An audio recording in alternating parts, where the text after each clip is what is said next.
Hello and welcome to Rose Red Homestead, and we're just almost in time for dinner. It is late afternoon and I'm just going to do an experiment. I have never done this recipe before and I thought, let's just go with it and see how it goes. We'll take you right along with us as we are experimenting, and this may be a disaster. I just happened to see this recipe online. It is called one pot spaghetti, and I was very curious. I love one pot meals, but spaghetti? Don't you have to cook the pasta separately and then add the sauce and the meat and whatever else you're going to do? Well, evidently not. So I'm going to put the link to this recipe below the description of this video. If we publish this video, because if it's a disaster, we won't publish it. Or maybe we will. We'll just see.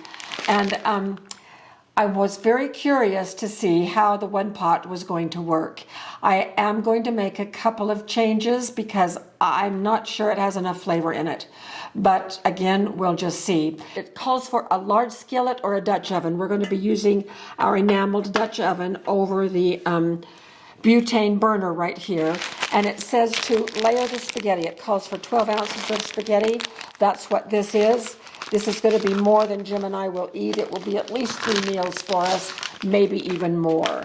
So the spaghetti doesn't fit because it's supposed to lie flat on the bottom. So I'm just going to break it in half and put it on the bottom.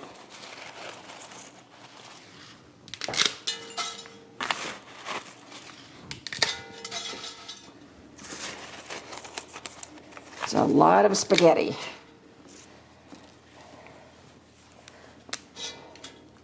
Then we're going to add the garlic, and I have it ready right here. A couple of cloves of garlic that have been sliced. Half of a small red onion, thinly sliced. Lemon juice from 1 lemon. Calls for wine, which we don't do, so we're skipping that to the oil. A couple of tablespoons of olive oil. 4 cups of water. I put a little extra water in here to compensate for not using the wine.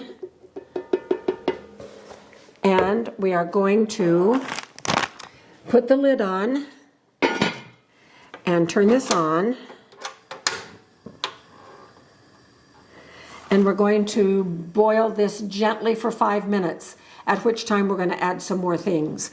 One of the things that we will be adding at that time are the tomatoes. This is a pint of tomatoes, lovely fresh tomatoes. It calls for 1.5 pints.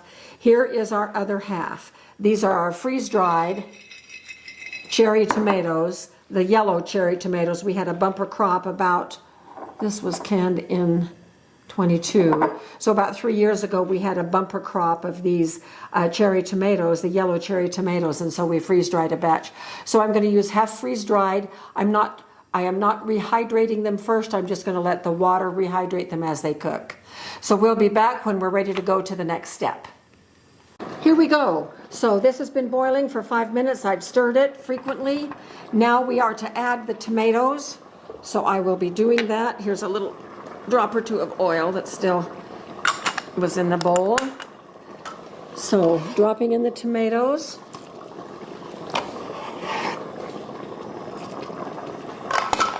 After I looked at the ratio of the water to the rest of the ingredients, I decided to go ahead and rehydrate those little tomatoes. So there they are. So I'll stir that in. And the one change I'm going to make is, this is a meatless spaghetti, so I'm going to add 1 of our pints of hamburger. We like spaghetti with meat, so that's going to give us some more protein. Smells good. Okay, and we just keep cooking this until the spaghetti is al dente and has absorbed most of the water. And then we will be back. Come look, I think we have a spaghetti of some form or other. It looks pretty good. The water is almost all absorbed, the liquid is, down to the bottom of the pan. And it's pretty It's not tomato saucy, but then I guess it isn't supposed to. The next is to put about a half a cup of this grated Parmesan and mix it in. So we'll do that. And once it's thoroughly incorporated,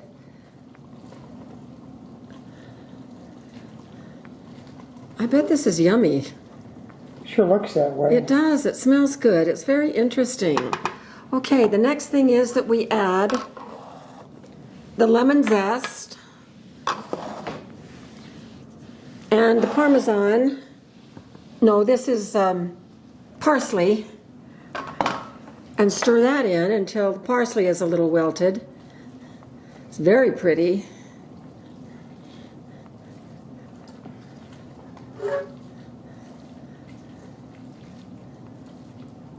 Look at that.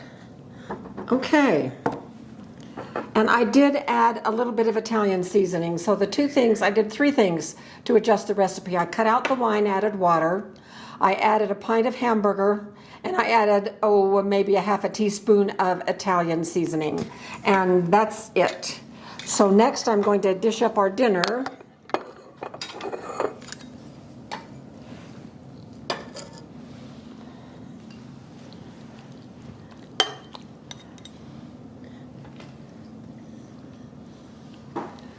I'll bring it around.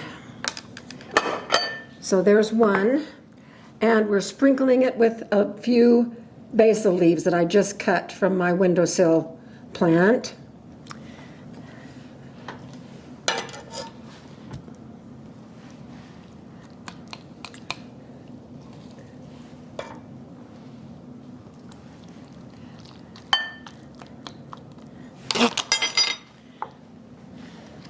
Okay, and then a few little basil leaves.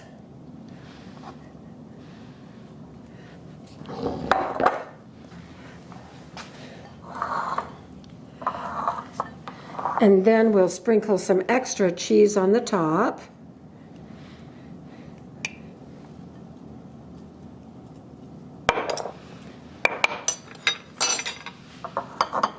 And there we have dinner. Does that just look yummy? All right, I'm going to taste it. I have more hope now than I did at the beginning, so that's a good thing.